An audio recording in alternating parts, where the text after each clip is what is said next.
Derek Kingsley's harsh laughter cut through the combined operations briefing room like a blade scraping metal. He leaned back in his chair, boots planted wide, staring at the laptop screen with undisguised contempt. Yo, Fraser, check this out. Our admin here is reading SEAL insertion protocols like it's some kind of romance novel or something. Lieutenant Liam Fraser glanced up from the tactical map spread across the conference table, his Marine Corps dress uniform crisp enough to cut paper. His gaze drifted toward the corner of the room, where a slight female officer sat motionless at a portable desk, surrounded by stacks of manila folders and a single government-issue clipboard. She didn't look up. Seriously? Fraser pushed away from the table, his voice pitched just loud enough to carry across the entire space. I guess operations is running short on admin staff. Had to send her down here. Probably figured joint training briefings just need someone who can type fast and make coffee. Around them, 15 people occupied the room. Army Rangers with their sleeves rolled to regulation height, Air Force tactical controllers studying satellite imagery, Navy communications specialists reviewing encrypted protocols, Marine logistics officers comparing supply chain data. A few frowned at the lieutenant's conduct. Several shifted uncomfortably, but nobody spoke up. The woman in question, appearing no older than 25, her frame small inside an Army combat uniform that seemed a size too large, simply made another notation on her clipboard. Her posture was parade ground perfect, spine straight, shoulders squared, hands steady. But in that moment, nobody in the room registered those details. Kingsley grinned, shoving his chair back with a screech of metal on tile. The sound echoed off the concrete walls of the operations center, jarring in its deliberate rudeness. Hey, Lieutenant. He squinted at the name tape stitched across her uniform. Archer, you actually understand what you're reading there? Or are you just copying stuff into a PowerPoint for your boss? Willow Archer, if that was indeed her real name, didn't respond immediately. Instead, she set down her pen with a controlled, deliberate motion. When she closed the clipboard, the movement was precise, economical, the kind of efficiency that comes from muscle memory, repeated 10,000 times in high-stress environments. Then she lifted her gaze, and her eyes, a cold, assessing blue-gray, met Kingsley's without flinching. No anger flickered there, no defensiveness, just evaluation. But in the next 20 minutes, these two lieutenants would discover they'd just made the single biggest mistake of their brief military careers. Fraser crossed the room now, footfalls heavy with confident swagger. He positioned himself directly in Willow's line of sight, arms folded across his chest in a posture designed to intimidate. I'm just saying, we've got actual operators trying to coordinate a real mission here. Maybe you'd be more comfortable back at headquarters, filing reports, scheduling meetings. His tone dripped with condescension, each word chosen to belittle. The briefing room at Joint Operations Training Center had been designed for exactly this kind of multi-service coordination.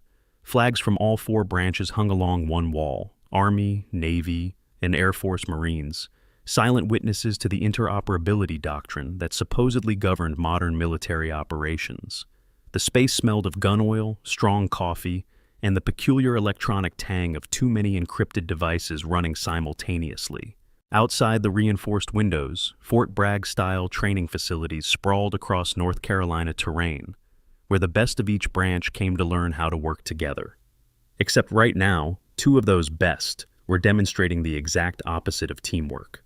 Major Audrey Raymond, seated 3 rows back with a tablet showing Air Force tactical coordination data, set down her stylus with barely suppressed irritation. Her eyes narrowed as she watched the two lieutenants circle Willow like wolves testing prey. Raymond had 14 years in service, multiple combat deployments, and zero tolerance for unprofessional behavior, but she held her tongue, for now. Staff Sergeant Ryan Foster, positioned near the back all in his Navy working uniform, studied the scene with growing interest. As a SEAL Team 3 operator, Foster had learned to read people the way others read maps. And something about the quiet woman being harassed wasn't adding up. The way she held herself, the absolute stillness of her hands, the controlled breathing pattern. These weren't the markers of someone intimidated. They were the markers of someone waiting. Technical Sergeant Rachel Minna, the Air Force documentation specialist assigned to record the briefing, kept her expression neutral but made careful notes on her laptop. This kind of conduct would need to go into the official record, regardless of rank. All right. Settle down. Captain Logan Cassian's voice carried authority despite his relative youth. The Marine logistics officer stood from his seat near the front, his expression disapproving. Lieutenant Fraser, Lieutenant Kingsley, we've got a briefing to run. Maybe focus on that instead of giving our colleagues a hard time? Kingsley waved him off. Relax, Captain. Just making conversation, getting to know the team. But his smirk suggested otherwise. He pulled a chair backward, straddling it like he owned the place, still watching Willow with that same mocking expression. So, Lieutenant Archer, since you're here in our tactical briefing, maybe you can enlighten us. What do you actually know about special operations? For 3 heartbeats, silence stretched across the room. Then Willow spoke for the first time, her voice quiet but carrying clearly in the concrete space. Enough. Just that one word, clipped, professional, revealing nothing. Fraser laughed, a sharp, derisive sound. Enough? That's your answer? Come on, give us something. Impress us with your admin expertise. But before Willow could respond, or choose not to, the briefing room door opened and a senior Air Force major entered, carrying a leather portfolio and an expression of barely controlled frustration. Listen up, people. We've got a problem. The room shifted to attention, even Kingsley and Fraser straightening slightly in their seats. Major Harold Ringy set his portfolio on the main table with a heavy thump. The joint operation we've been planning for the past 6 weeks, the one requiring seamless coordination between Army Special Forces, Marine Force Recon, Navy SEALs, and Air Force Tactical Controllers? He paused, scanning the room. It's falling apart. We've got 4 different branches using 4 different communication protocols, 3 separate insertion timelines that don't sync, and exactly 0 consensus on command structure once boots hit ground. Groans rippled through the assembled personnel. This was precisely the kind of interoperability nightmare that joint training was supposed to prevent. So, we're going to workshop this, right now. Ringy pulled up a digital tactical map on the main display screen. First problem. Maritime insertion requires SEAL expertise, but the Marine Force Recon team insists their protocols are superior for this particular terrain. Army Special Forces is pushing back on both approaches, and Air Force can't coordinate close air support if nobody agrees on timing. Thoughts? Kingsley jumped in immediately, his earlier mockery replaced by earnest tactical enthusiasm. Sir, with respect, SEAL protocols are designed for water operations. This target is inland, meaning Marine Force Recon doctrine makes more sense. We've got experience with... Actually, Willow's quiet voice interrupted, the terrain in question features tidal river systems with significant current variations. Maritime insertion specialists would need to account for water speed fluctuations that standard force recon training doesn't emphasize. The SEAL approach isn't just water operations, it's hydrographic analysis. Every head in the room turned toward her. Fraser's expression shifted from surprise to irritation in seconds. And you know this how, exactly? Willow didn't break eye contact with the tactical display. Published doctrine, basic hydrography, common knowledge for anyone who's studied insertion methodology. Kingsley leaned forward, his competitive instincts clearly triggered. Okay, fine. You've read some manuals, but real operators know the difference between theory and practice. Fraser's got actual force recon experience. I've trained with Rangers who've done hundreds of insertions. You're talking textbook stuff. Textbooks exist for a reason, Willow replied evenly. Her hands remained folded on the clipboard, relaxed but somehow ready. They document what works, what keeps people alive. Fraser made a dismissive sound. Yeah, well, books don't cover the real-world chaos, the split-second decisions, the improvisation required when your primary plan fails and you're operating on backup protocols in hostile territory with degraded communications. Willow's tone hadn't changed, still quiet, still professional. But now, there was something beneath it, something that made Staff Sergeant Foster's attention sharpen even further. I'm aware that field conditions differ from controlled environments, Lieutenant. Major Ringy cleared his throat, cutting off Fraser's response. Moving on. Second issue, communication protocols. We've got Army using one encryption standard, Navy using another, Marines on a third system, and Air Force tactical nets that don't interface with any of them. How do we solve real-time coordination when our radios can't talk to each other? This time, several people spoke up simultaneously, each proposing different solutions. The discussion quickly devolved into a multi-service argument, with each branch defending its own systems.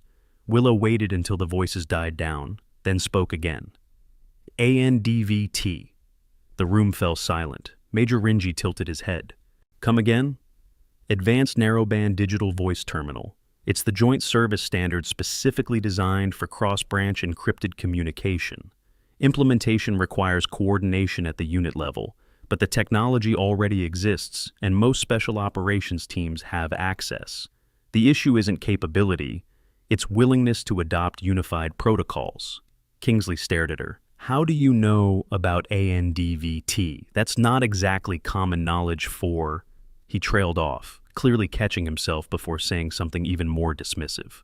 For admin officers, Willow finished for him, no inflection in her voice.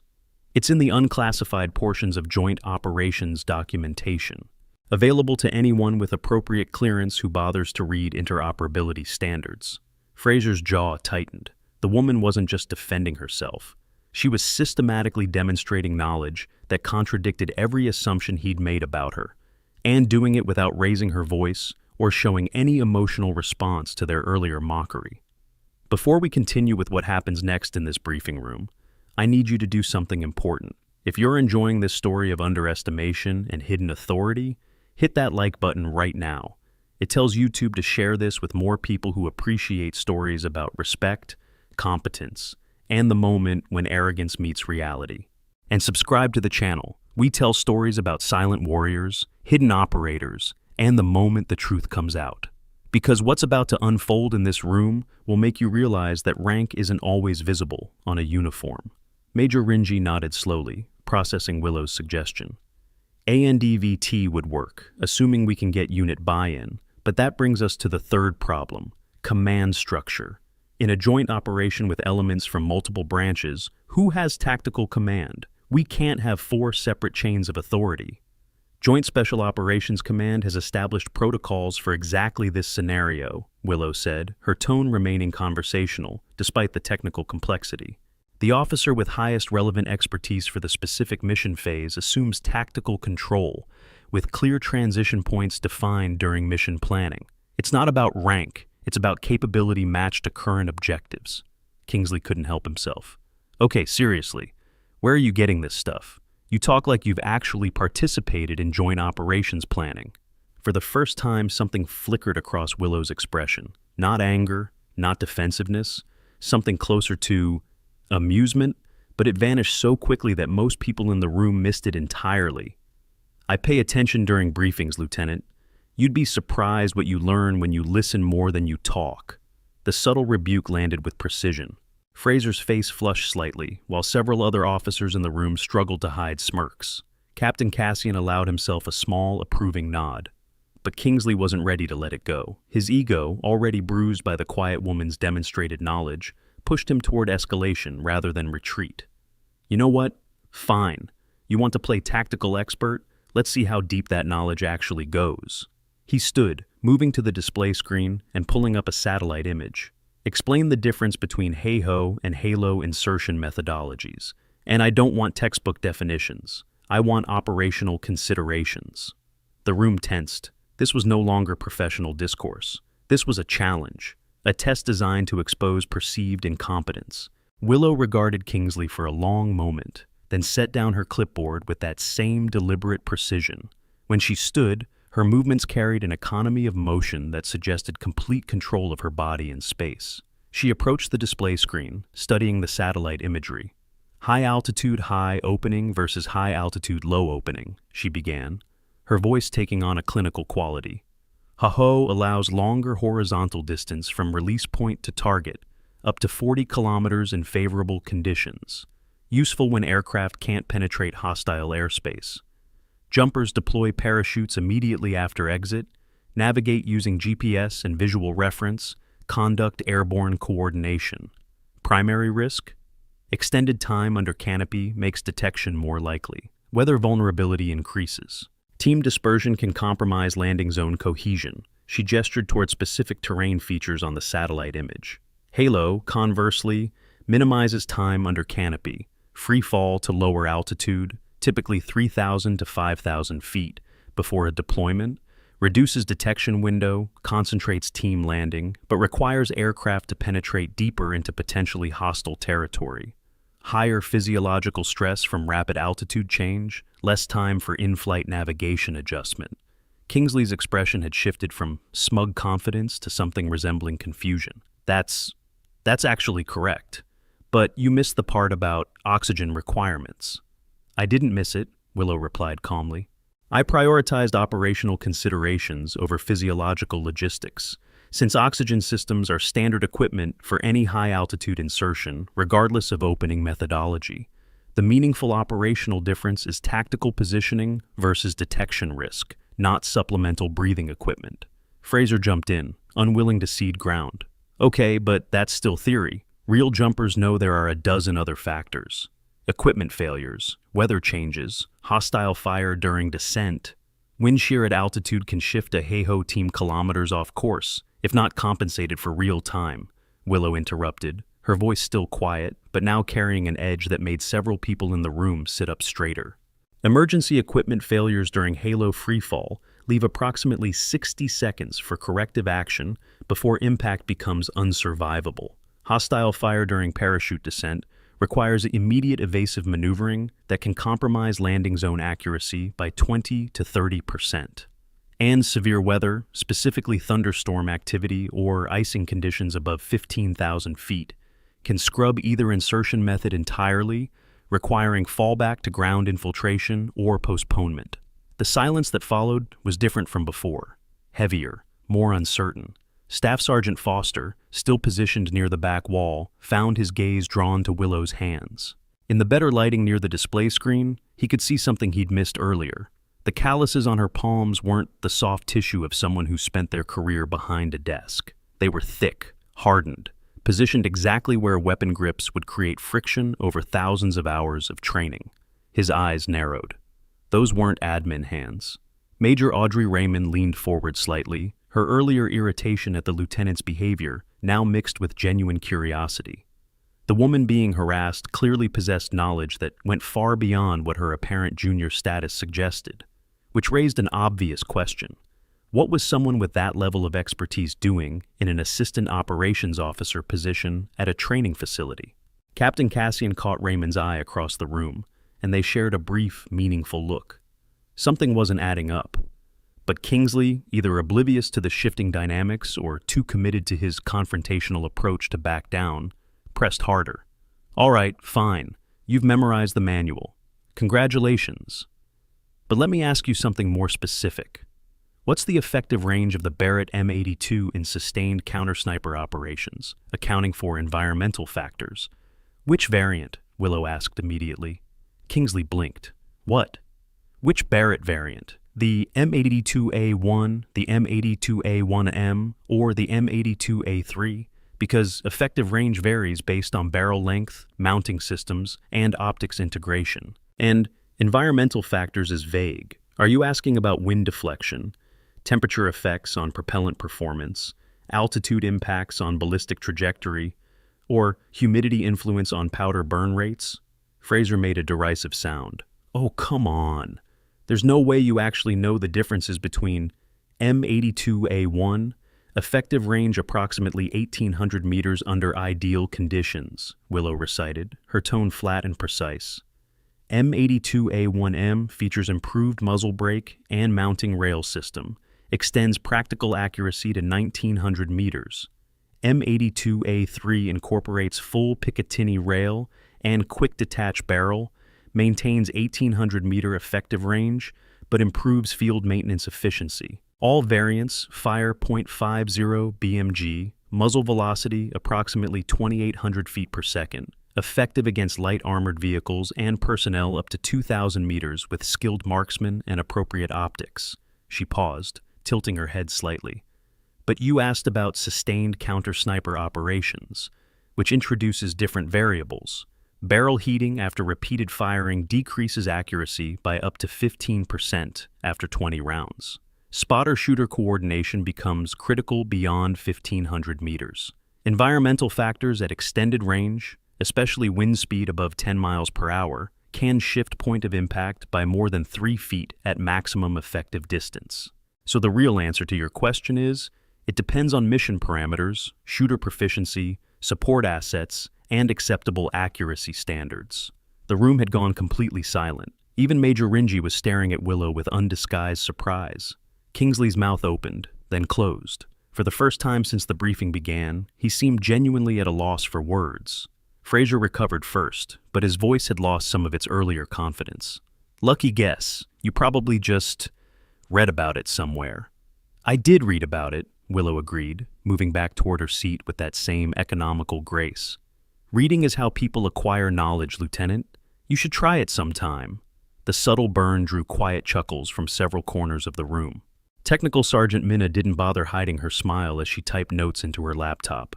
This entire exchange was going into the official record, and it was clear which party was demonstrating professional competence. But Fraser, his pride now thoroughly wounded, made the mistake of escalating instead of retreating. You know what? I think you're full of it. I think you've memorized some facts to sound impressive, but you don't actually understand combat operations. You've never been downrange, never had to make life or death decisions under fire. You're just another— Careful, Lieutenant. Major Raymond's voice cut through the room like a whip crack. She stood, her Air Force uniform bearing the ribbons of multiple combat deployments. You're about 2 seconds from conduct unbecoming. I suggest you remember where you are and who you're talking to. Fraser's jaw clenched, but he backed down slightly. Ma'am, I'm just saying that theoretical knowledge isn't the same as— No one claimed it was, Raymond interrupted coldly. But you've spent the last 15 minutes harassing a fellow officer based on assumptions about her competence. That behavior is unacceptable regardless of anyone's experience level. Do I make myself clear? Yes, ma'am, Fraser replied stiffly. Lieutenant Kingsley? Clear, ma'am, Kingsley echoed, though his expression suggested he felt unfairly chastised. Raymond remained standing, her disapproval radiating across the room. Major Rinji, perhaps we should continue with the actual briefing objectives. Some of us have work to do. Rinji nodded gratefully, clearly relieved to move past the confrontation. Agreed. Let's talk about close air support coordination. Air Force tactical controllers, I need your input on— The briefing resumed, but the atmosphere had fundamentally shifted. Willow returned to her seat, picking up her clipboard and pen, as though the past 20 minutes hadn't happened. Her expression remained neutral, professional, unreadable, but those paying close attention might have noticed the slight tension in her shoulders, the controlled breathing pattern of someone managing elevated stress through practiced discipline. Staff Sergeant Foster waited until the room's attention focused back on Major Rinji's presentation, then moved quietly along the back wall until he had a better angle on Willow. Something about her was triggering every instinct he'd developed through 8 years in naval special warfare. The way she held herself, the unconscious situational awareness, even now, absorbed in note-taking, she knew exactly where everyone in the room was positioned. The controlled emotional responses. And those hands. Foster had shaken hands with enough operators to recognize the specific pattern of calluses created by weapon manipulation under stress. M4 carbine grips left marks in particular places. So did pistol draws from tactical holsters. And the scar tissue barely visible on her knuckles suggested hand-to-hand training that went far beyond basic combatives. This woman wasn't admin. She was something else entirely. Captain Cassian had reached a similar conclusion. During a lull in the briefing, he leaned over to Major Raymond and whispered, "Ma'am, does Lieutenant Archer's assignment seem odd to you?" Raymond's eyes flicked toward Willow, then back to Cassian. "Extremely odd, Captain. I intend to look into it." The briefing continued for another 30 minutes, covering logistics coordination, medical evacuation protocols, and rules of engagement for the hypothetical joint operation. Throughout, Willow remained silent unless directly asked a question, and when asked, her answers were consistently accurate, detailed, and demonstrated understanding that went far beyond her apparent rank and position. Kingsley and Fraser, meanwhile, had lapsed into sullen quiet. The earlier mockery was gone, replaced by a simmering resentment that occasionally surfaced in muttered comments or hostile glances, but they'd learned enough to avoid another direct confrontation, for now. Finally, Major Rinji called for a 15-minute break. We'll reconvene to discuss contingency planning and alternate extraction scenarios. Stretch your legs, grab coffee, be back in 1-5. The room emptied quickly, most personnel heading toward the adjacent break area where government-issue coffee pots and vending machines offered minimal refreshment. A few remained behind, including Willow, who continued making notes on her clipboard. Staff Sergeant Foster approached casually, carrying a foam cup of truly terrible coffee. "Ma'am, Lieutenant Archer?" Willow glanced up, her expression polite but guarded. "Yes, Sergeant?" "I just wanted to say, that was good work in there, standing your ground against those two." He paused, choosing his words carefully. "Takes guts to handle that kind of pressure without losing your cool." "Thank you, Sergeant, but I was simply answering questions." Foster nodded slowly, studying her face. "Right. Simple questions about advanced tactical operations, specialized weapons systems, and joint service protocols." His tone was conversational, but his eyes were sharp. "Where'd you serve before this assignment, if you don't mind my asking?" For just a fraction of a second, something flickered in Willow's expression. Calculation, evaluation. Then it was gone, replaced by the same neutral professionalism. "Various locations, standard assignments." "Uh-huh." Foster took a sip of his coffee, made a face, but didn't pursue the topic. "Well, if you ever want to grab a beer off duty, talk shop, I'm around. SEALs don't have many secrets from each other, but we know how to keep other people's." The offer hung in the air between them, layered with unspoken meaning. Foster was extending an olive branch, signaling that he recognized something in her that the others had missed, offering discretion. Willow considered him for a long moment, then gave a slight nod. "I appreciate that, Sergeant. Truly." As Foster walked away, Miss Willow returned to her notes, but her pen had stopped moving. She was thinking, calculating, wondering how much longer she could maintain this cover before someone with real operational experience, someone like Foster, pieced together the truth. The break ended, and personnel filtered back into the briefing room. Major Rinji resumed his presentation, moving into contingency planning scenarios. "All right, people, let's talk about what happens when everything goes wrong. Primary extraction fails, communications are compromised, and you've got hostiles closing on your position. How do you coordinate a multi-service extraction under combat conditions?" The discussion that followed was technical, intense, and revealed the deep complexity of joint operations. Different branches had different procedures, different training, different equipment. Making them work together seamlessly required not just technical knowledge, but cultural understanding, the ability to speak multiple military languages and translate between them in real time. Throughout, Willow continued to demonstrate expertise that should have been impossible for someone in her supposed position. When an Army Ranger proposed a particular extraction protocol, she quietly noted the incompatibility with Marine Air-Ground Task Force procedures. When a Navy communications specialist suggested a specific radio frequency plan, she pointed out the potential interference with Air Force tactical air control nets. Each contribution was quiet, professional, undeniably correct, and each one made Kingsley and Fraser more resentful. Finally, around 90 minutes into the ResMed briefing, Fraser snapped. Major Rinji had just posed a question about coordinating medical evacuation across service boundaries, and Willow had provided a detailed answer referencing tactical combat casualty care protocols and inter-service trauma registry systems. "Okay, I'm sorry, but this is ridiculous," Fraser announced, loud enough to halt all other conversation. "We're supposed to be planning actual operations here, and we're taking tactical advice from someone who's probably never even seen combat. How is that productive?" Major Rinji's expression hardened. "Lieutenant Fraser, that's your second warning about conduct. There won't be a third." But Fraser was committed now, his frustration boiling over. "Sir, with all due respect, we don't even know what Lieutenant Archer's actual qualifications are. For all we know, she's fresh out of some staff college, never deployed, never led troops, never what, Lieutenant?"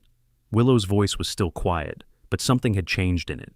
An edge had appeared, sharp and cold. Never had to make decisions under fire, never seen people die because of failed coordination, never spent 273 days in a combat zone wondering if today would be the day an IED turns your vehicle into shrapnel. The specificity of that number, 273 days, made several people in the room go very still. Fraser hesitated, clearly caught off guard by the sudden shift in Willow's demeanor. I didn't mean..." "You meant exactly what you said, Lieutenant. You assume that because I'm not broadcasting my credentials, because I'm sitting quietly and doing my job, that I must be incompetent, inexperienced, unworthy of respect. Willow stood now, and there was something different about her posture. The careful neutrality had cracked, just slightly, revealing something harder beneath. You know what real operators don't do? They don't announce their achievements. They don't demand recognition. They just do the work. In high-stakes military environments, communication security isn't optional. It's survival. That's why special operations units rely on military-grade encrypted devices that prevent signal interception and location tracking. These ruggedized communication systems feature end-to-end encryption, burst transmission capabilities, and anti-jamming technology. For professionals who need absolute security, whether in tactical operations, corporate negotiations, or sensitive legal matters, these devices ensure your conversations stay private. With satellite connectivity and EMP-resistant hardware, they function even when conventional networks fail. When compromise isn't an option, encrypted military-spec communication is the standard. The room had gone completely silent again, but this time the quality of the silence was different, heavier, more dangerous. Kingsley, sensing his fellow lieutenant losing ground, attempted to regain control of the situation. Look, nobody's questioning your dedication. We just think that maybe someone with more hands-on experience should be leading these tactical discussions. More hands-on experience, Willow repeated slowly, as though tasting the words. Like yours, Lieutenant Kingsley? How many deployments do you have? 1? 2? Kingsley's face flushed. It's a simple question. How many times have you deployed to combat zones? Once, Afghanistan, 8 months in Kandahar province. His defensive tone suggested he knew where this was going. Willow nodded slowly. Kandahar? 2013 to 2014 time frame? How did you... Yes, 2013. FOB Pasib or Kandahar Airfield, Kingsley hesitated. Airfield. But we conducted regular patrols. I'm sure you did. Willow's tone wasn't mocking, but neither was it impressed. And Lieutenant Fraser, your combat experience? Fraser's jaw tightened. Marine Corps deployment to Iraq, 2015, 7 months. Al-Assad Air Base? Yes. The admission came reluctantly. Both of you served honorably, I'm sure, Willow said, her voice returning to that careful, neutral tone. But let's be clear. You spent your deployments on major forward operating bases, conducting routine operations under established security conditions. You followed procedures created by people who'd already done the hard work of figuring out what keeps troops alive. And there's absolutely nothing wrong with that. It's important work that needs to be done. She paused, and when she continued, her voice had dropped even quieter. But don't confuse executing established procedures with expertise in designing them. Don't mistake tactical experience with strategic understanding. And for the love of everything that matters, don't assume that someone who doesn't advertise their background lacks one. The rebuke landed with devastating precision. Both lieutenants stood there, faces burning, unable to formulate a response that wouldn't dig the hole deeper. Major Raymond allowed herself a small, satisfied smile. The quiet officer had just systematically dismantled both men's credibility without raising her voice or violating any regulation. It was a masterclass in professional dominance.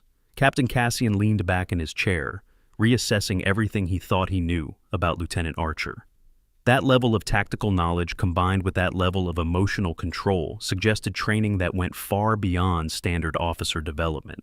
Staff Sergeant Foster's suspicions crystallized into near certainty. He'd worked with enough special operations personnel to recognize the pattern, the quiet confidence, the refusal to self-promote, the specific detailed knowledge that came from actual participation rather than academic study. And most tellingly, the controlled way she'd just demolished those 2 lieutenants while maintaining perfect professional bearing. This woman wasn't just experienced, she was elite. Major Rinji cleared his throat, breaking the tense silence. I think we're done for the day. This briefing is clearly not productive right now. Lieutenant Kingsley, Lieutenant Fraser, you'll both report to Colonel Anderson at 0800 tomorrow morning.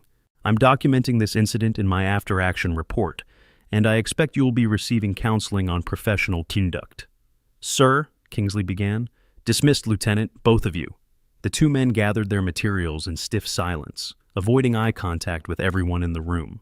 As they headed toward the door, Fraser muttered something under his breath, too quiet for most people to hear, but not quiet enough to escape Willow's notice. Is there something you'd like to say, Lieutenant Fraser? Her voice stopped him mid-step. Something you'd like to contribute to the official record? Fraser turned, his expression hostile. I said this whole situation is... He caught himself just before saying something that would absolutely result in disciplinary action. Frustrating, ma'am. Very frustrating. I can imagine, Willow replied evenly. Having your assumptions challenged is always difficult, but it's also how we grow, how we learn. I hope you'll take the opportunity to reflect on today's lessons. The condescension, delivered so politely, so professionally, was the final humiliation. Fraser's hands clenched into fists, but he had enough self-control left to simply nod stiffly and leave. Kingsley followed, the door closing behind them with a heavy thunk. As soon as they were gone, the remaining personnel seemed to collectively exhale. Several exchanged glances. A few whispered to neighbors. The atmosphere shifted from tense confrontation to buzzing speculation. Major Rinji approached Willow's desk. Lieutenant Archer, I apologize for their conduct. That was completely unacceptable. No apology necessary, sir. Every unit has members still learning professionalism. That's generous of you. Rinji studied her face, clearly trying to reconcile her apparent junior status with the expertise she demonstrated. If you don't mind my asking, what's your actual specialty? Your personnel file was somewhat vague. Operations coordination, sir. Multi-service integration and interoperability assessment. Right. Rinji's tone suggested he recognized that as a non-answer.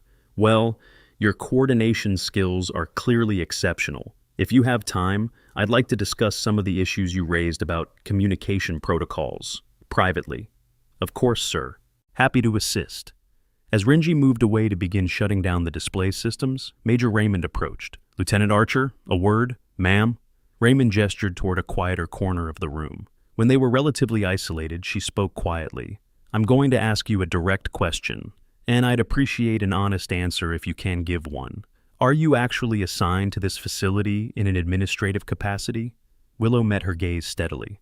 I'm assigned to Joint Operations Training Center as an Assistant Operations Officer, ma'am. That's what my orders say. That's not what I asked. A long pause stretched between them. Then Willow gave the faintest smile, the first genuine emotion she'd shown all day beyond controlled irritation. I understand your question, ma'am, but some assignments come with restrictions on disclosure. I'm sure you've had similar situations in your career. Raymond nodded slowly, understanding dawning.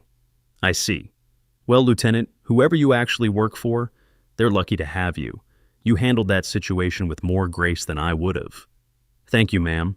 That means a lot coming from someone with your experience. As Raymond walked away, Staff Sergeant Foster took the opportunity to approach again. Ma'am, I don't suppose you'd be willing to share which operations you participated in during those 273 days in theater. Classified, Sergeant. Figured as much. Foster grinned. But just for my own curiosity, you ever work with SEAL teams? In any capacity? Willow's expression remained neutral, but her eyes held a hint of amusement. I've coordinated with Naval Special Warfare on occasion. Coordinated, right. Foster's grin widened. Well, ma'am, if you ever need anything, and I mean anything, you've got friends in the community. I'll make sure the word gets around. I appreciate that, Sergeant, truly. The briefing room gradually emptied as personnel departed for other assignments. Captain Cassian paused at Willow's desk on his way out. Lieutenant, I should have said something earlier, when those two started harassing you. I apologize for not intervening sooner. You did intervene, Captain, when it mattered. That's all anyone can ask. Still, should have been quicker about it. He hesitated, then added, For what it's worth, I think there's a lot more to your story than you're letting on. And I respect that. Whatever you're doing here, whatever your actual mission is, good luck. Thank you, Captain. Finally, Willow was alone in the briefing room. She sat motionless for a long moment, staring at the notes on her clipboard without really seeing them. The confrontation with Kingsley and Fraser had been manageable, but it had also been revealing. She'd shown more of her capabilities than intended, which meant her cover, thin to begin with, was now even more compromised. Staff Sergeant Foster clearly suspected something. Major Raymond definitely knew something was off. Even Captain Cassian, despite his professional discretion, had recognized that her presence at JOTC didn't match her apparent role. The mission, assess interoperability readiness for an upcoming classified joint operation, was still viable, But it was getting complicated, and complicated missions had a way of deteriorating rapidly. Willow closed her clipboard with a soft snap, gathered her materials, and stood. Time to file her daily report. Time to document that 2 junior officers had failed the basic test of professional conduct and mutual respect. Time to note that the facility's culture needed significant work before it could support the kind of high-stakes operations she was evaluating it for. But as she walked toward the door, a small part of her mind was already calculating the next moves. Kingsley and Fraser wouldn't let this go. Men like them never did. They'd been publicly humiliated, their competence questioned, their assumptions challenged. Pride would drive them to retaliate somehow, which meant the real test was still coming. Willow stepped out into the afternoon sunlight, the North Carolina heat pressing against her skin. Across the training facility, she could see various exercises in progress, rifle ranges crackling with controlled gunfire, obstacle courses challenging soldiers' endurance, tactical driving courses testing split-second decision-making. This was what she'd signed up for, not the glory, not the recognition. Just the quiet work of making sure that when warriors went downrange, they had every possible advantage, every protocol refined, every procedure tested, every potential failure point identified and mitigated. It was unglamorous work, often frustrating, sometimes dangerous in ways the public never understood, but it mattered, and that was enough. Willow adjusted her uniform, checked her watch, 16:47 hours, and headed toward the operations building, where she'd write her report. Behind her, the briefing room stood empty, its walls having witnessed a confrontation that would ripple through the facility for weeks to come. And in that empty room, on the display screen that nobody had bothered to turn off, satellite imagery of distant terrain glowed softly. Training scenarios, hypothetical operations, the endless preparation for missions that might never happen but had to be ready nonetheless. Somewhere in the world, real operators were conducting real missions based on protocols refined in rooms exactly like this one, making life-and-death decisions informed by the kind of detailed analysis that people like Willow provided, trusting that the procedures would work because someone had done the unglamorous work of testing them, challenging them, improving them. That was the real victory. Not the confrontation with 2 arrogant lieutenants, not the small satisfaction of demonstrating superior knowledge. The real victory was every operator who came home alive because someone had taken the time to get the details right. Willow disappeared into the operations building, leaving the afternoon sun to paint long shadows across the training grounds. The day's drama was over, but the mission continued. The emergency drill alarm screamed to life at exactly 1700 hours. 3 sharp bursts of sound that cut through every conversation on base like a chainsaw through silence. Red warning lights strobed in the hallway outside the operations building, where Willow had just settled into writing her daily assessment report. She didn't flinch, didn't startle, just set down her pen with the same controlled precision she brought to every movement and waited for the announcement. "Exercise! Exercise! Exercise!" the loudspeaker blared. "All personnel, this is a simulated hostile infiltration scenario. OP4 has breached perimeter security at checkpoints 3 and 7. All training units respond per your assigned protocols. This is a drill. I repeat, this is a drill." Through the window, Willow watched organized chaos erupt across the facility. Army Rangers sprinted toward defensive positions. Marines formed tactical columns. Air Force security forces deployed to critical infrastructure points. Navy personnel secured communications equipment. The multi-service coordination that had been discussed theoretically all day was now being tested practically, and like most first-run exercises, it was already falling apart.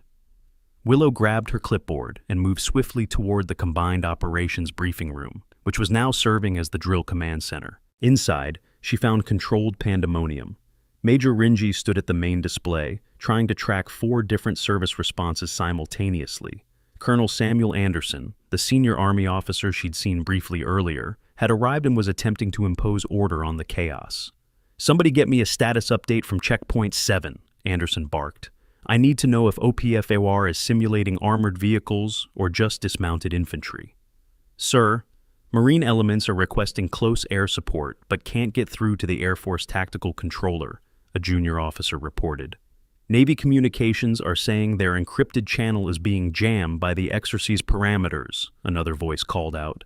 Army Quick Reaction Force is moving to intercept, but they don't have current OP4 location data. Willow moved to an unused console, logged in with credentials that made the system pause momentarily before granting access, and pulled up the exercise control feed. Within seconds, she had a complete picture of the scenario.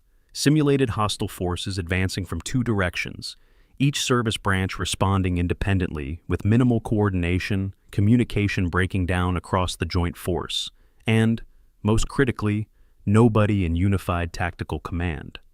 This was exactly the kind of failure her evaluation was designed to identify. Lieutenant Derek Kingsley burst through the door, slightly out of breath, followed closely by Lieutenant Liam Fraser. Both had clearly been off duty when the alarm sounded, now scrambling to participate in the exercise. Their eyes immediately found Willow at the console, and matching expressions of irritation crossed their faces. "Sir," Kingsley addressed Colonel Anderson, "2nd Platoon is ready to deploy. What are your orders?" Anderson barely glanced at him. "Stand by, Lieutenant. We're still establishing command and control." Fraser moved closer to the main display, studying the tactical situation. "Sir, if I may, Marine doctrine for this scenario would be to establish a forward screen while—" "Lieutenant Fraser, I'm aware of Marine doctrine," Anderson interrupted sharply. "Right now I need solutions that work across all 4 branches, not individual service responses." The rebuke stung, and Fraser's jaw tightened. His gaze shifted to Willow again, watching her work the console with fluid efficiency. When she pulled up a multi-layer tactical display that integrated all 4 service positions, his expression darkened further. "How does she have access to that?" Fraser muttered to Kingsley, just loud enough for those nearby to hear.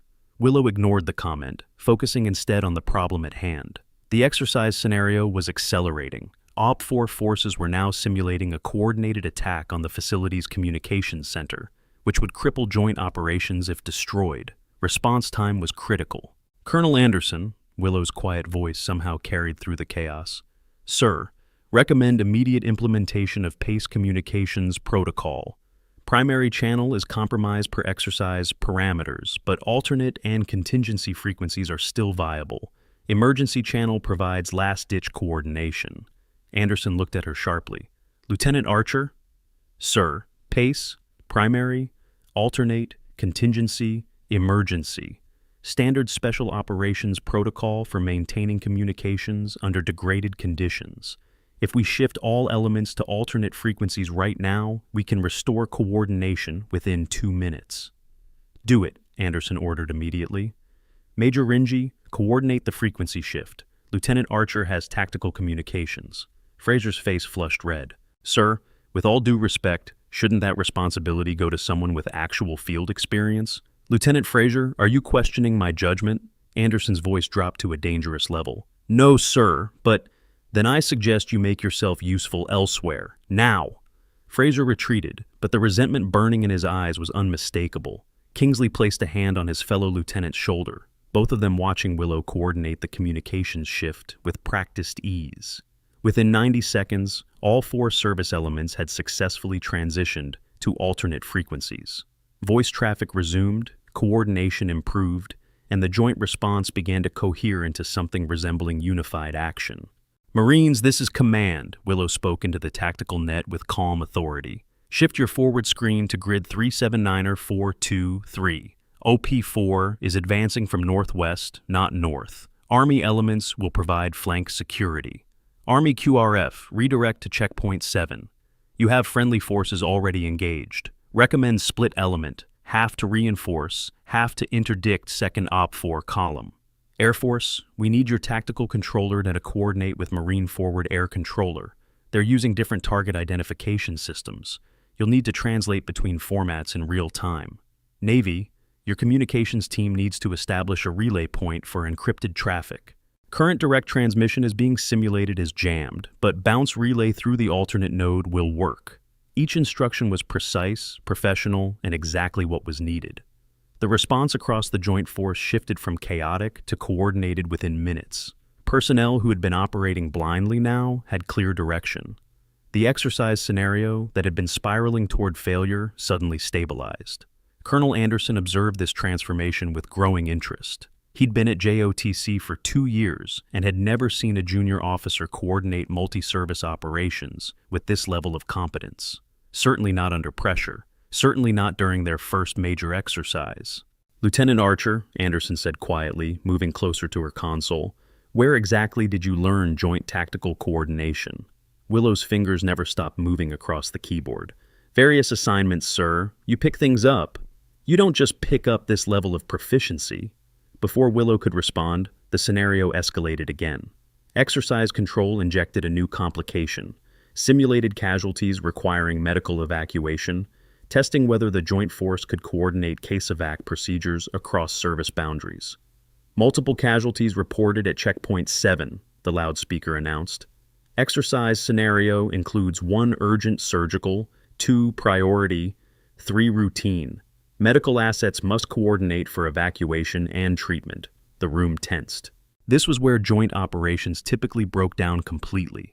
Each service had different medical evacuation procedures, different prioritization systems, different protocols for coordinating with higher-level trauma facilities. Willow didn't hesitate.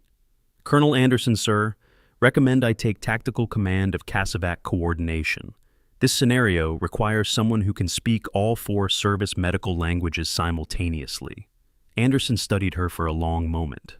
Something in her tone, the quiet confidence, the assumption of capability, triggered a warning bell in his mind. This wasn't a junior officer requesting permission. This was someone accustomed to command testing, whether he'd recognize her authority. "Granted," Anderson said slowly. "You have tactical control of medical evacuation operations." Willow immediately shifted into high gear, her voice carrying across the tactical net with unmistakable command presence. "All elements, this is Overwatch. I have tactical command of case-evac operations. Acknowledge." 4 separate confirmations came back. Army, Navy, Air Force, Marines, each recognizing her authority without question. Lieutenant Fraser's head snapped up. "Overwatch?" he whispered to Kingsley. "That's not a call sign in the exercise roster." Kingsley's frown deepened. "And since when does a lieutenant take tactical command over multiple service elements?" But neither man spoke up. Not yet. They watched instead, trying to understand what was happening. Willow coordinated the medical evacuation with surgical precision. She directed the Army medevac helicopter to the urgent surgical case, routed Navy corpsmen to stabilize the priority casualties, positioned Marine security elements to protect the evacuation site, and had Air Force communications relay real-time patient data to the receiving medical facility. Within 8 minutes, all simulated casualties were en route to treatment, coordinated across 4 different service medical systems without a single procedural conflict. The personnel in the command center watched this performance with varying degrees of shock. This wasn't competent coordination. This was mastery. Staff Sergeant Ryan Foster, who'd been observing from the back of the room, felt his earlier suspicions crystallize into certainty. He'd seen this level of multi-service command exactly once before, during a classified operation in Syria, where a JSOC officer had coordinated Army Rangers, Marine Force Recon, Navy SEALs, and Air Force combat controllers in a single integrated strike package. This woman wasn't evaluating JOTC's interoperability training. She was testing whether they were ready for actual joint special operations. The exercise scenario reached its climax. All 4 forces had been repelled, casualties evacuated, communications restored, and facilities secured. Exercise control called ENDEX, end of exercise, and the simulated threat environment collapsed back into normal training operations. "ENDEX, ENDEX, ENDEX," the loudspeaker announced. "All personnel secure from exercise. Unit commanders prepare for after-actions review at 1900 hours." The command center erupted in relieved chatter. Personnel began shutting down systems, comparing notes, discussing what went right and wrong. The general consensus was clear. After a rough start, the joint response had come together impressively. Someone had taken charge and made it work. That someone was now calmly logging out of her console, gathering her clipboard, preparing to fade back into administrative obscurity. But Lieutenant Fraser wasn't willing to let that happen. "Okay, I'm done with this," Fraser announced loudly, striding toward Willow's position. "I want answers. Right now." Willow turned to face him, her expression neutral. "About what, Lieutenant?" "About who you actually are. About what you're really doing here. about why you just coordinated a multi-service operation like you've done it 1,000 times before. Fraser's voice rose with each sentence, drawing the attention of everyone in the room. Nobody just learns that kind of thing from various assignments. So either you're going to tell us the truth or what, Lieutenant? Colonel Anderson's voice cut through Fraser's tirade like a blade. You'll do what exactly? Fraser whirled to face the colonel. Sir, with respect, don't you think it's strange that some lieutenant we've never heard of just took tactical command of an entire joint operation? Don't you want to know what her actual qualifications are? Anderson's expression was unreadable. I know exactly what I need to know about Lieutenant Archer's qualifications, Lieutenant Fraser. What I'm questioning right now is yours. You've spent this entire day harassing a fellow officer, undermining unit cohesion, and demonstrating a concerning lack of professional judgment. Sir, I'm not harassing anyone. I'm asking legitimate questions about... You're making accusations based on your own insecurity, Anderson interrupted coldly.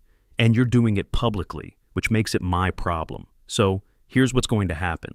You and Lieutenant Kingsley are going to... The sharp crack of a door being kicked open interrupted Anderson's sentence. Two A4 role players, wearing distinguishing armbands marking them as simulated hostiles, burst into the command center, weapons raised. Exercise continues, one of them shouted. Command center is compromised, all personnel against the wall, now.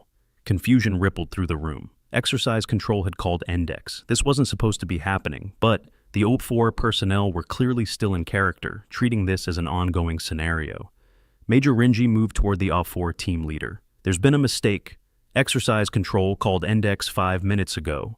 New scenario injection, the O4 player replied. Exercise control authorized. Hostile infiltration of command center. All personnel are now simulated hostages. Comply or be marked as casualties. This was unusual, but not unprecedented. Sometimes exercise control extended scenarios beyond the announced index to test how personnel responded to unexpected developments. It was frustrating and disruptive, but part of realistic training. Personnel began moving toward the wall as directed, some grumbling about the confusion, others accepting it as part of the exercise environment. All except Willow. She remained exactly where she was, standing near her console, completely still. Her eyes tracked the two A4 players with the kind of focused intensity that professional hunters develop. Her weight had shifted, subtly, barely perceptibly, into a balanced stance that could transition to movement in any direction instantly. Staff Sergeant Foster noticed. So did Colonel Anderson. Ma'am, one of the OP4 players addressed Willow, moving toward her. You need to comply with the scenario against the wall. Exercise control didn't authorize this, Willow said quietly. Yes, they did. Now move. No. The single word was delivered without heat, without aggression, just flat refusal. The O4 player, sorry sir, a sergeant with several years of experience running training scenarios, frowned. Ma'am, I don't want to mark you as a casualty, but if you don't comply, call exercise control, Willow instructed. Right now. Verify that this scenario extension was actually authorized. Ma'am, call them, Sergeant, because if this wasn't authorized, then you've just created a major safety violation by introducing weapons into a space that isn't properly cleared for live training. The OP4 player hesitated, clearly thrown off his script. Something about the quiet woman's absolute certainty made him reconsider. He keyed his radio. Exercise control, this is OP4 Team 2, requesting confirmation of scenario extension at Building 7, Command Center. Static. Then a confused voice. OP4 Team 2, negative. Index was called at 1723. No extensions authorized. What's your location? The OP4 player's face went pale. Building 7, Command Center. We thought we received authorization to... Negative, Team 2. You're not supposed to be there. Clear the building immediately and report to exercise control for debrief. A terrible silence filled the command center. The OP4 players looked at each other, then at their weapons, blank-firing training rifles, but still dangerous if mishandled. Then at the room full of personnel they'd just ordered around, based on faulty information. How did you know? Fraser asked Willow, genuine confusion replacing his earlier hostility. Because exercise control follows protocols, Willow replied calmly. Scenario extensions require warning to command elements. Safety briefings for any weapon introduction, proper clearance of the space. None of that happened, which meant either exercise control had made a catastrophic safety error, unlikely, or these two received incorrect information. The OPFOR players were already backing toward the door, stammering apologies. As they left, Colonel Anderson turned to Willow with undisguised interest. "Lieutenant Archer," he said slowly, "that was impressive situational awareness. Most people would have simply complied rather than questioned the scenario. Most people aren't responsible for ensuring training safety, sir." "No," Anderson agreed. "They're not." Before the conversation could continue, Lieutenant Kingsley, frustrated by being sidelined, stung by the day's repeated humiliations, and driven by stubborn pride, made a catastrophic decision. He moved directly into Willow's personal space, close enough to be intimidating, and spoke loud enough for everyone to hear. "You know what? I've had enough of this. You've been playing games all day, acting superior, showing off. But you still haven't told us who you actually are, or what gives you the right to take command of anything." "Lieutenant Kingsley," Colonel Anderson's voice carried a warning tone. "Step back, right now." But Kingsley was too committed to retreat. "Sir, with respect, we have a right to know who we're taking orders from. We have a right to know if someone claiming tactical authority actually has the credentials to—" "I said step back, Lieutenant." Fraser joined his fellow officer, the two of them forming a wall of masculine aggression. "Colonel, we're not trying to be insubordinate. We just want transparency. Is that too much to ask?" Willow remained perfectly still, watching both men with those cold, assessing eyes. "Gentlemen," she said quietly, "I suggest you follow the Colonel's instructions." "Or what?" Kingsley challenged. "What are you going to do? File a complaint? We're just asking questions. If you're sitting there thinking, where is this going? Stay with me. Hit that like button if you want to see how this plays out. The next few minutes are going to shift everything these lieutenants thought they knew. Subscribe so you don't miss the moment when authority reveals itself in the most unexpected way." "Last warning," Anderson barked. "Both of you, stand down." But Fraser reached out, placing a hand on Willow's shoulder, not violently, but firmly, attempting to physically move her aside. "Listen, we're not trying to—" What happened next occurred in less than 2 seconds. Willow's hand came up, executing a precise joint lock that reversed the pressure on Fraser's wrist. He yelped, more from surprise than pain, stumbling backward. Kingsley moved to intervene, grabbing Willow's other arm, and suddenly both lieutenants were entangled with her in a confused scuffle near the console desk. Personnel around the room surged forward to separate them. Voices shouted. Hands grabbed at uniforms. In the chaos, someone's elbow caught Willow's shoulder. Fabric tore, a sharp ripping sound audible, through the commotion. And then everything stopped. Absolute frozen silence descended on the command center like a physical weight. Because Willow's uniform sleeve had torn completely at the shoulder seam, exposing her upper arm and shoulder. And there, marked permanently into her skin in dark ink that had clearly been there for years, was a tattoo that made every military professional in the room go completely still. A trident. Not just any trident, the three-pronged symbol overlaid with an anchor, an eagle that marked naval special warfare. But this version was different, modified, surrounded by 4 smaller symbols representing Army, Marines, Air Force, and Navy. And beneath it, in precise lettering, Unity Command, below the tattoo, scarring. Extensive patterned scarring that created a topographic map of trauma across her shoulder and upper arm. The distinctive blast pattern of an IED explosion. Shrapnel entry points, surgical scars from field trauma treatment. This wasn't the shoulder of an administrative officer. This was the shoulder of someone who'd been in combat. Real combat. The kind that left permanent marks. 3 seconds of absolute silence. Then Staff Sergeant Foster gasped audibly. "Holy cow!" Major Audrey Raymond's tablet slipped from her hands, clattering to the floor. Captain Logan Cassian stood immediately to attention, his face draining of color. Lieutenant Derek Kingsley and Lieutenant Liam Fraser stood frozen, their hands still hovering near Willow, where they'd been trying to grab her, stammering attempts at words dying in their throats. But the most dramatic reaction came from Colonel Samuel Anderson, his eyes locked on the tattoo. The Unity Command scroll, the 4 service integration symbols. Recognition hit him like a physical blow, and his entire body snapped to parade rest automatically, then shifted to full attention. His right hand came up in the sharpest salute he'd delivered in 20 years of service. Ma'am, Anderson's voice shook slightly. Captain Archer, I didn't realize. The title hung in the air like a detonation. Captain, not lieutenant. The room erupted in shocked murmurs. Heads swiveled. People stared. Someone in the back whispered, "Did he just say captain?" Willow, Captain Willow Archer, reached up to adjust her torn uniform, her expression still calm despite the revelation. "Colonel Anderson, I'd appreciate if you didn't stand on formality. We're all working together here." "Ma'am, I can't." Anderson struggled to find words.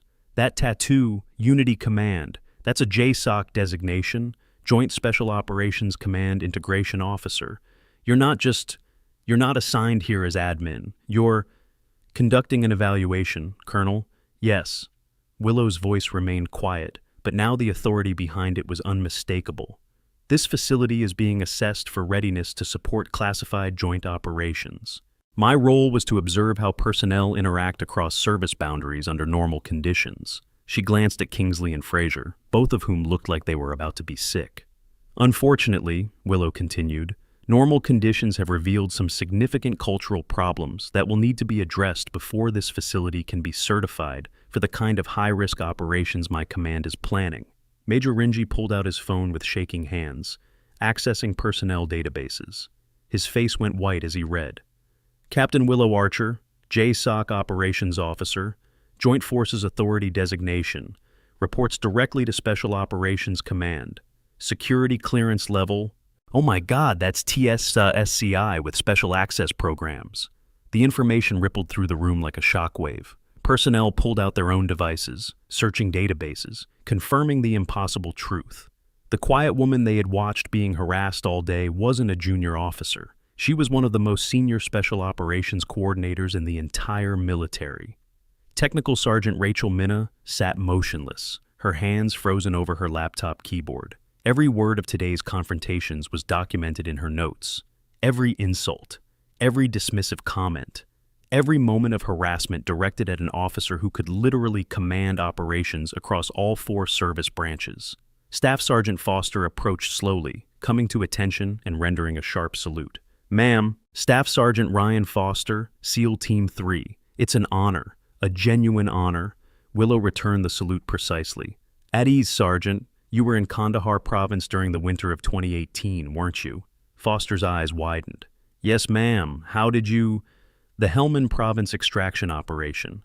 February 5th, 2018. 40 coalition forces trapped behind enemy lines after a compound collapse. Someone coordinated simultaneous Army helicopter insertion, Marine ground assault, Navy SEAL tactical support, and Air Force close air support in a single synchronized operation under zero visibility conditions." Willow's voice was matter of fact. "That was my coordination, Sergeant. Your team was part of the SEAL element." Foster's face showed pure shock. "Ghost Actual. You're Ghost Actual, the officer who ran that entire operation from... We never saw you, never knew who coordinated it. They told us it was classified beyond our clearance level." "It still is, Sergeant." Willow smiled slightly. "But I remember every person who came home because we got the details right, including your team." Around the room, understanding spread like wildfire. This wasn't just some senior officer. This was someone with a combat record, someone who had saved lives, someone who'd coordinated operations at the highest levels of special warfare, and 2 lieutenants had spent the entire day treating her like an incompetent secretary. Colonel Anderson was on his phone now, speaking urgently to someone, presumably higher command. His expression cycled through shock, embarrassment, and profound concern. When he hung up, he turned to Kingsley and Fraser with an expression that promised nothing good. "Both of you, outside, immediately." The 2 lieutenants stumbled toward the door like men walking to their executions, which, in career terms, they probably were. As they passed Willow, Fraser tried to speak. "Ma'am, we didn't... If we had known..." "If you had known, you would have treated me with respect." Willow's voice was soft, but cut like a surgical blade. "The problem, Lieutenant Fraser, isn't that you disrespected someone of higher rank. The problem is that you disrespected a fellow officer based entirely on assumptions about gender and appearance. That behavior is unacceptable, regardless of who your target is." Fraser's mouth opened and closed soundlessly. "And for the record," Willow added, "the only reason you're not facing more serious charges is that this evaluation specifically tested how personnel respond to perceived authority gaps. You failed that test spectacularly, but failure is educational. I suggest you learn from it. Kingsley found his voice, though it came out strangled. Ma'am, there's no excuse for how we behaved. We were completely out of line. Yes, you were, Lieutenant. Willow's expression softened slightly. But you're also young officers still learning.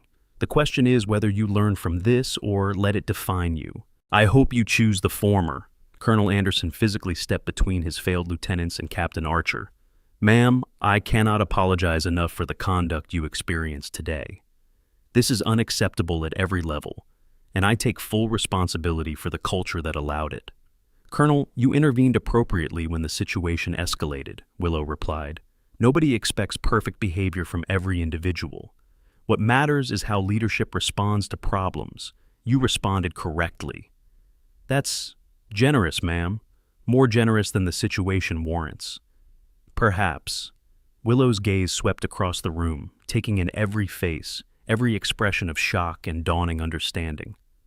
But the purpose of this evaluation isn't to punish individuals. It's to identify systemic issues before they cost lives in actual operations. Today revealed that JOTC has cultural problems regarding respect, assumptions about competence, and willingness to challenge unprofessional behavior. Those problems are fixable, but only if we acknowledge them honestly. Major Audrey Raymond approached, her earlier confidence replaced by something closer to awe. Ma'am, I should have intervened earlier. When those two started their harassment, I should have shut it down immediately instead of waiting. I apologize. Major, you did intervene, when it mattered most. That demonstrates good judgment under pressure. Willow paused. And for what it's worth, your tactical coordination during the exercise was excellent. You have strong instincts for multi-service operations. Raymond stood a little straighter. Thank you, ma'am. That means a lot, coming from you. Captain Cassian stepped forward next. Ma'am, I failed in my duty to maintain professional standards in that briefing. I should have been more forceful in stopping their conduct. I have no excuse. Captain, you spoke up. You attempted to de-escalate. Sometimes that's all anyone can do. Willow glanced toward the door where Kingsley and Fraser had been escorted out. The real test is whether we create an environment where speaking up is supported and reinforced. That's a leadership challenge for all of us. The room had settled into a strange atmosphere, part shock, part embarrassment, part fascination. Personnel who had witnessed the day's events were now processing them through an entirely different lens. The quiet woman who had endured mockery with such grace wasn't a victim. She was an evaluator, a test, and the facility had largely failed. Military personnel and government contractors face unique financial challenges, frequent relocations, deployment cycles, and specialized benefit structures. That's why veterans and active duty service members increasingly turn to specialized financial advisors who understand VA benefits, TSP optimization, and military pension planning. These services help navigate complex scenarios like combat zone tax exclusion, SBP decisions, and security clearance impacts on investment options. For those transitioning from military to civilian careers, strategic financial planning ensures your service translates to long-term security.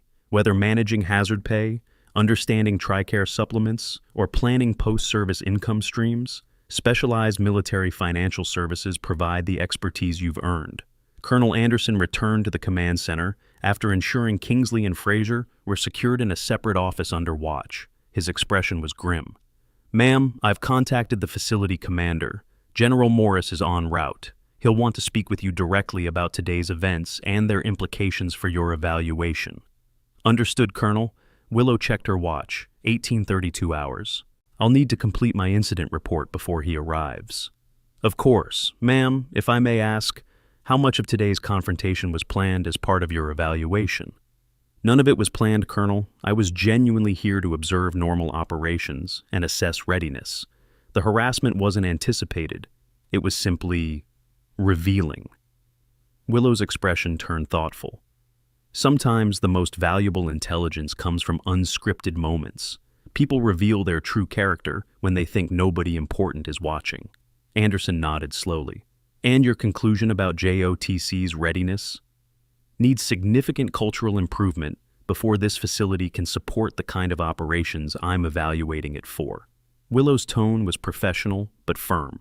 The technical capabilities are present, the procedural knowledge exists, but the cultural foundation, mutual respect, trust across service boundaries, willingness to listen to expertise regardless of its source, that needs work. I understand, ma'am. We'll implement immediate corrective action. I'll include recommendations in my final report. Willow turned to her console, beginning to gather her materials. For now, I need to document today's events while they're fresh. As she worked, personnel gradually dispersed, returning to their duties but clearly processing the revelation. Conversations buzzed in hallways and offices throughout the facility as word spread. The quiet lieutenant everyone had dismissed was actually a JSOC captain with authority that exceeded most colonels in specialized operations contexts. Staff Sergeant Foster remained behind, waiting until most others had left before approaching again. Ma'am, if you don't mind my asking, why maintain the cover identity once things started going badly? You could have revealed your rank at any point and shut down the harassment immediately. Willow looked up from her report. Because real operators need to work in environments where authority isn't always visible, Sergeant. Where you have to coordinate with people who don't know your background, don't trust your expertise, and may actively resist your leadership. If JOTC personnel can't maintain professional standards with someone they perceive as junior, how will they perform in the field when a legitimate junior officer, maybe someone who really is fresh out of staff college, needs to provide critical intelligence or technical expertise? Foster absorbed this, nodding slowly. You were testing whether people respect the position and the competence, not just the rank. Exactly. And unfortunately, the facility failed that test, but failure is educational. Willow smiled slightly. The question now is whether the lessons stick. They will, ma'am. I'll make sure of it. Foster's expression turned serious. The SEAL community doesn't forget when someone coordinates an operation that brings our brothers home alive. If you need anything, and I mean anything, word will get around. You've got friends in Naval Special Warfare. Thank you, Sergeant. That means more than you know. Foster saluted one final time and departed, leaving Willow alone in the command center. She worked steadily for the next 40 minutes, documenting the day's events with clinical precision. Every interaction, every moment of harassment, every systemic failure that had allowed unprofessional conduct to persist. But also every moment of competence, every person who'd tried to intervene. Every small sign that the facility's personnel, despite their cultural problems, possessed the raw capability to support high-level operations. Her report would be honest, unflinching, but also balanced. At 1900 hours exactly, General Marcus Morris arrived at the command center. A 3-star with decades of joint operations experience, Morris had personally requested Willow's evaluation of JOTC because he trusted her judgment implicitly. He took one look at her torn uniform, the exposed tattoo still visible, and his expression tightened. Captain Archer, I've received preliminary reports about today's events. Are you all right? Fine, sir. Nothing I haven't handled before. I don't doubt it. Morris accepted the tablet she handed him, scanning her incident report with increasing displeasure. This is disappointing. I'd hoped JOTC had moved past this kind of behavior. The behavior came from specific individuals, sir, not the institution as a whole. Several personnel attempted to intervene. Others demonstrated excellent professional judgment throughout. Your report notes that, yes, but it also notes systematic failures to challenge unprofessional conduct, cultural acceptance of gendered assumptions about competence, resistance to authority that doesn't fit expected patterns. Morris set down the tablet. Your bottom line assessment? Willow chose her words carefully. The facility has the technical capability to support joint special operations, sir. The procedural knowledge is strong. The coordination systems work when properly implemented. But the cultural foundation needs reinforcement before I'd recommend deploying teams here for high-stakes mission preparation. How long to fix it? That depends on leadership commitment, sir.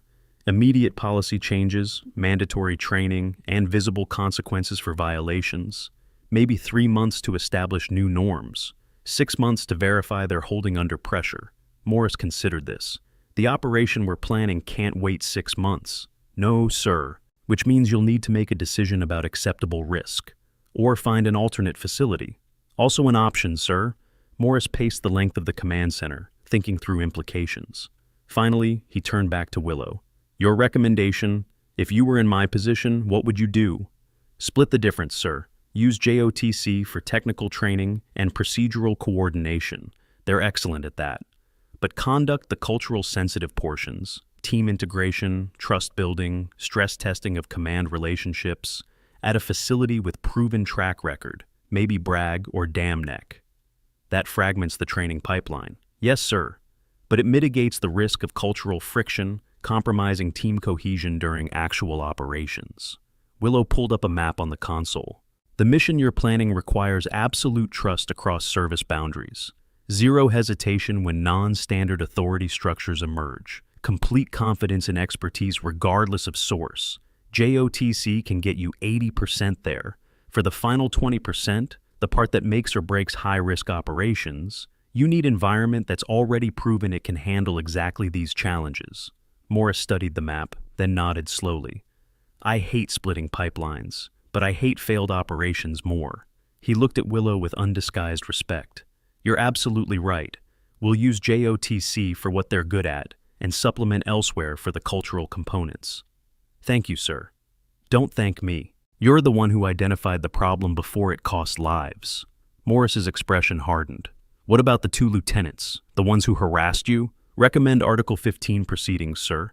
Non-judicial punishment for unprofessional conduct and failure to maintain military bearing. Mandatory counseling and ethics retraining. Formal letters of reprimand in their permanent files. Not court-martial? The behavior was unacceptable, sir, but not criminal. They're young officers who made serious mistakes.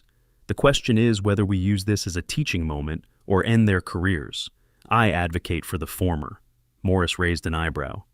You're being remarkably generous to people who spent an entire day making your life difficult. I'm being strategic, sir.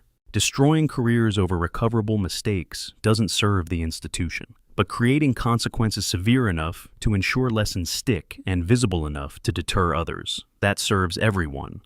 Fair point. Morris made a note on his own tablet. I'll ensure Colonel Anderson implements appropriate punishment. And speaking of Anderson, he reported that you conducted yourself with exceptional professionalism throughout, maintained cover despite significant provocation, coordinated multi-service operations flawlessly when circumstances required. His assessment is that you demonstrated exactly the kind of leadership we need at JSOC. Willow allowed herself a slight smile. Thank you, sir. Colonel Anderson is a solid officer. This facility is lucky to have him. He said the same about you. Morris checked his watch. I need to brief the facility commander on your findings. You're done here unless you need more time for documentation. No, sir. My report is complete. I'll submit final recommendations by 0800 tomorrow. Outstanding. Captain Archer, thank you for your service, as always. My pleasure, sir. We're at the breaking point now. If you're feeling that anticipation building, that's exactly where you should be. Smash that like button and subscribe, because what happens in the next 5 minutes will be the payoff you've been waiting for. The truth is about to come out in a way no one in that room is prepared for. General Morris departed, leaving Willow to finish her documentation. But as she worked, Colonel Anderson returned with an update that shifted the atmosphere once again. Ma'am, I've completed preliminary counseling with Lieutenants Kingsley and Fraser. Both are devastated. Both fully acknowledge their failures, and both requested the opportunity to apologize to you directly, if you're willing to accept. Willow set down her pen. Bring them in, Colonel. Anderson stepped into the hallway, returning moments later with the two lieutenants.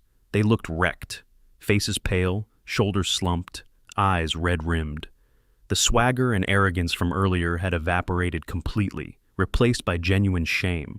Both came to rigid attention, rendering salutes so sharp they could have cut glass. Ma'am, Kingsley's voice shook slightly. Captain Archer, I want to apologize for my conduct today. There is no excuse, none, for how I behaved. I disrespected you, I disrespected your service, and I violated every principle of professional military bearing. I'm sorry. Deeply, profoundly sorry. Fraser spoke next, his voice rough with emotion. Ma'am, everything Lieutenant Kingsley said applies to me as well. My behavior was inexcusable. I let my ego, my assumptions, my prejudices override my professional judgment. You deserved respect from the moment you entered that briefing room, and I failed to show it. I'm sorry, ma'am. I will spend the rest of my career trying to be better than I was today." Willow studied both men for a long moment. Then she returned their salutes crisply. "At ease, gentlemen." Both relaxed slightly, though tension remained visible in every line of their bodies. "I appreciate your apologies," Willow said quietly, "and I believe you were sincere. But I want you both to understand something. This wasn't about me. I can handle harassment. I've been dealing with it my entire career. What concerns me is that your behavior reflects assumptions you will carry into other situations. Assumptions about who deserves respect, who possesses expertise, whose input matters. Those assumptions can get people killed in combat." Both lieutenants nodded, absorbing the critique without attempting to defend themselves. "So, here's what I need from you," Willow continued. "Don't just apologize. Change.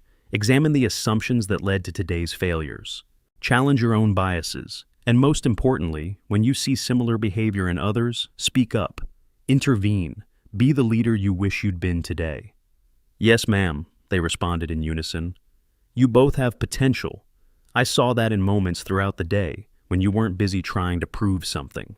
The question is whether you'll develop that potential into genuine leadership or waste it defending your egos." Kingsley swallowed hard. "Ma'am, we won't waste it. I promise you." "I hope not, Lieutenant. I genuinely hope not."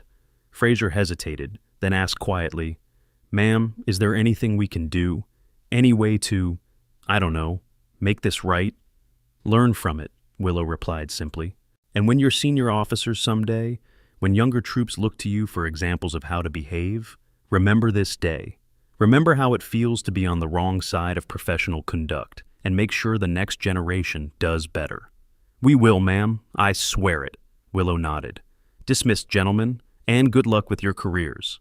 The two lieutenants saluted one final time and departed, leaving only Willow and Colonel Anderson in the command center. "That was remarkably compassionate, ma'am," Anderson observed. "Most officers in your position would have pushed for maximum punishment." "Maximum punishment doesn't always produce maximum learning, Colonel. Sometimes mercy is more effective than justice." Willow gathered her materials. "Besides, those two aren't bad people. They're just young and inexperienced and carrying assumptions they've never examined. That's fixable." "I hope you're right, ma'am." "So do I, Colonel. So do I." The gap between military expertise and civilian credentials can cost veterans thousands in lost opportunities. That's why forward-thinking service members use military skills translation services and accelerated degree programs designed for operators. These programs convert your specialized training, from tactical operations to intelligence analysis, into accredited certifications and degrees. Many offer credit for military experience, flexible scheduling for active duty, and direct pathways to high-demand civilian roles. Whether you're transitioning to federal law enforcement, corporate security, or private sector leadership, the right educational bridge transforms your service record into competitive advantage. Because your experience has value, you just need the credentials that prove it. Over the following week, consequences cascaded through JOTC in precisely measured waves. Immediately, both Kingsley and Fraser received Article 15 non-judicial punishment, formal reprimands, loss of pay, and mandatory counseling. Their upcoming promotions were indefinitely postponed. Their security clearances were flagged for review. Within 72 hours, word had spread throughout the facility and across the broader military community. The story of two lieutenants who'd harassed a JSOC captain became a cautionary tale told in officer training courses, NCO professional development sessions, and informal mentorship conversations.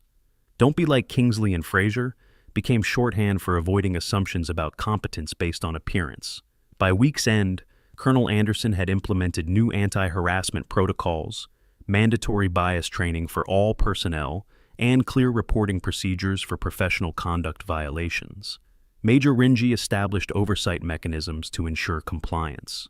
The facility's culture began to shift, slowly but noticeably.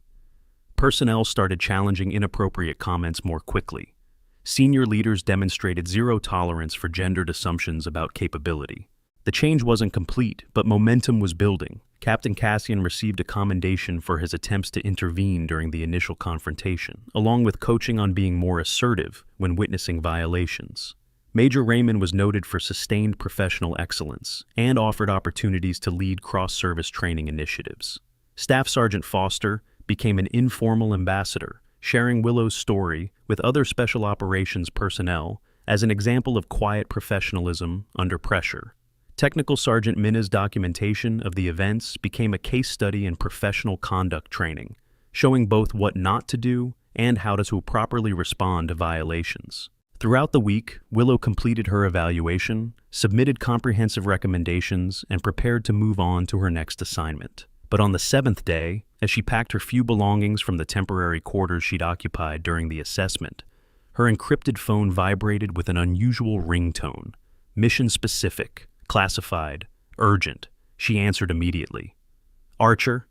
The voice on the other end was female, authoritative, carrying the weight of command that came from years of high-stakes operations. "Captain, we have a situation. The Kandahar team is requesting you personally. They've got 3 targets, 2 windows of opportunity, and 0 margin for error." Willow checked her watch, 20:07 hours. Time frame? Wheels up in 6 hours. C-17 departing Dover at 0200. This one's voluntary, but they specifically asked for the officer who doesn't exist on paper. Willow glanced at her torn uniform, folded carefully on the desk. The exposed tattoo had been covered again, but the memory remained. The team from 2018? Affirmative, they remember. Package includes liaison work with British SAS and French GIGN.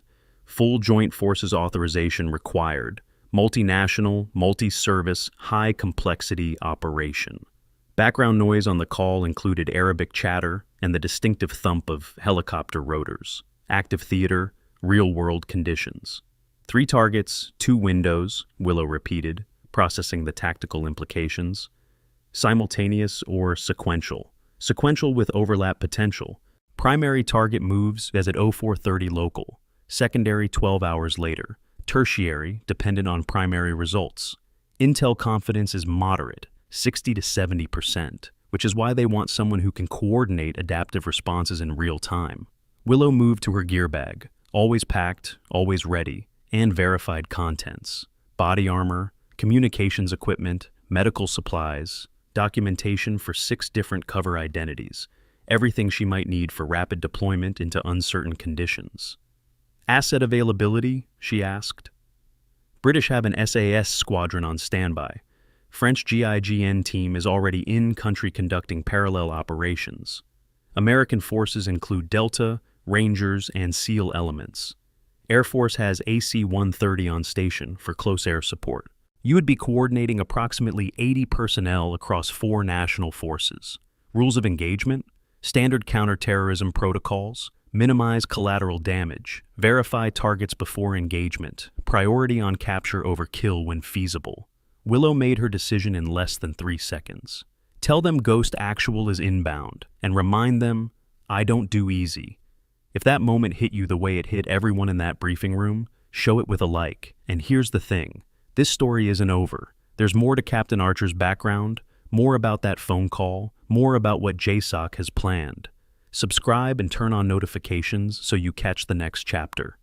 The voice on the phone allowed herself a rare chuckle. "They know, ma'am. That's exactly why they asked for you. Transportation is inbound to your location. Helicopter ETA, 20 minutes. You'll be briefed en route to Dover.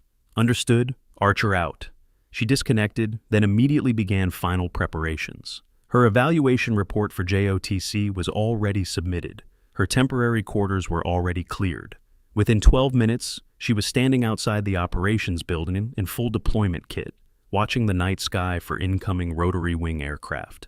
The helicopter appeared exactly on schedule, a Black Hawk with minimal markings, flown by pilots who asked no questions and offered no small talk. Professional, efficient, exactly what the mission required. As the aircraft lifted off, Willow took one final look at the Joint Operations Training Center below. The facility where she'd spent a week being underestimated, harassed, and challenged. The place where 2 young lieutenants had learned painful lessons about assumptions and respect. The command center where her identity had been revealed in the most dramatic way possible. All of it was receding into darkness now, becoming just another chapter in a career filled with moments that would never make official records. Just another test passed, just another mission completed. But as the helicopter banked east toward Dover Air Force Base, toward the waiting C-17, toward whatever complex international operation awaited her in Kandahar, Willow allowed herself a moment of reflection. The work she did, coordinating multinational special operations, integrating forces that spoke different languages and followed different procedures, creating the precision teamwork that made impossible missions possible, it wasn't glamorous. Most people would never know her name, never read about the operations she enabled, never understand the complexity of making warriors from 4 different countries work as a single cohesive unit. But those warriors would come home. Those missions would succeed. Those targets would be neutralized, those hostages rescued, those threats eliminated. And that was enough. The helicopter's crew chief handed her a tablet with preliminary intelligence on the Kandahar operation.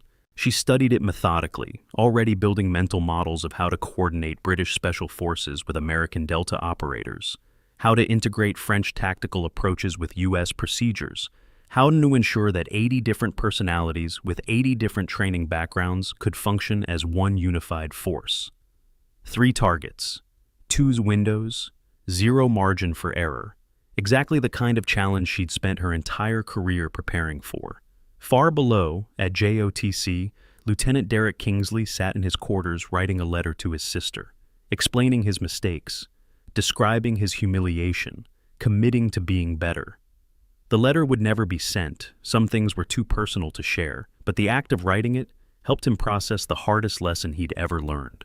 In the adjacent building, Lieutenant Liam Fraser reviewed the professional conduct regulations he'd violated, marking passages, taking notes, building a framework for understanding how he'd failed and how to prevent future failures.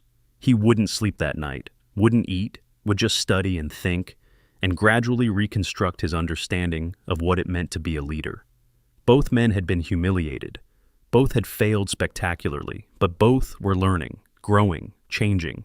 And in some remote corner of the world, because of lessons people like them learned from people like Willow Archer, future warriors would work together more effectively, would trust each other more completely, would succeed at missions that required perfect coordination across impossible differences.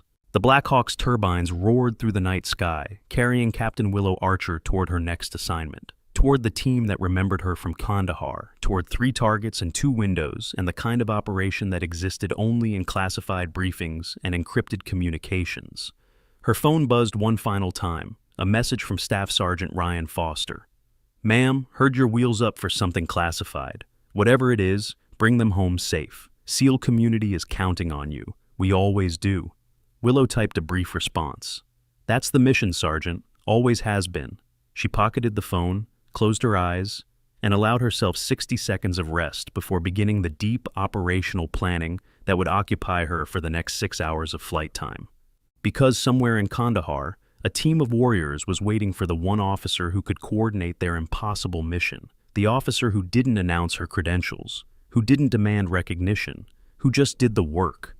The Ghost Actual, the officer who doesn't exist on paper but makes everything possible in practice. And as the helicopter disappeared into the darkness, heading toward rendezvous with a C-17 that would carry her halfway around the world, one truth remained absolute. Real warriors don't seek glory. They seek mission success. They seek the quiet satisfaction of bringing everyone home alive. They seek the knowledge that when the impossible needed to happen, they made it possible. Everything else was just noise.